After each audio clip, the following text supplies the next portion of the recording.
ជំរាបសួរបងឥឡូវយើងមកមើលជាមួយនឹងប្រភេទ solo របស់ Platinum ទាំងអស់នេះហើយប្រភេទ solo នេះគឺមានពីរប្រភេទPX S300 ហើយមួយទៀតគឺ PX S330 ឥឡូវយើងមកបើកប្រអប់ពីរប្រភេទទាំងអស់នេះថាវាមានរូបរាងម៉េចហើយ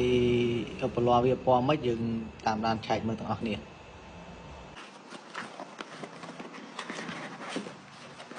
ពេលនេះគឺប្រភេទពណ៌ខ្មៅសុទ្ធចឹងមេដែករបស់វាគឺ2ជាន់មេដែករបស់វា2ជាន់តិចវារឿងតូចដែរតិចវាតូចជាង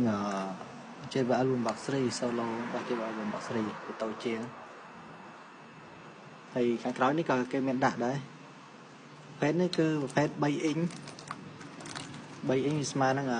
ហ៊ុនហើយអាសាច់ខាងក្នុងនេះគឺប្រភេទដូចជាកាបោនអញ្ចឹងវាស្វិតល្អវាខ្មៅអាលើបអញ្ចឹង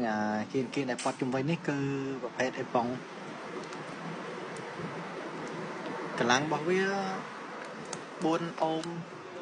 35វ៉ាត់អ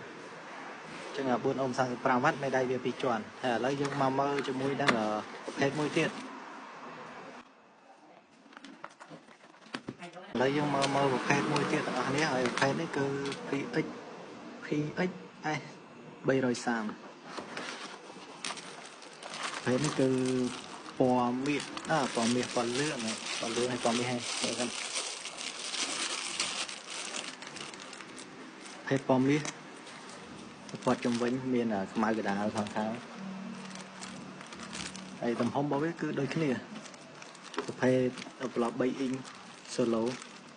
មេដៃ2ជាន់ដូចគ្នា3អ៊ីង4អូម35វ៉ាត់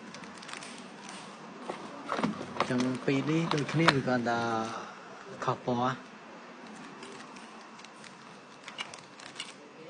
តិចវាតូចដូចគ្នាចឹងបងទៅកាយអាចតតងបានមានពីរប្រភេទហ្នឹង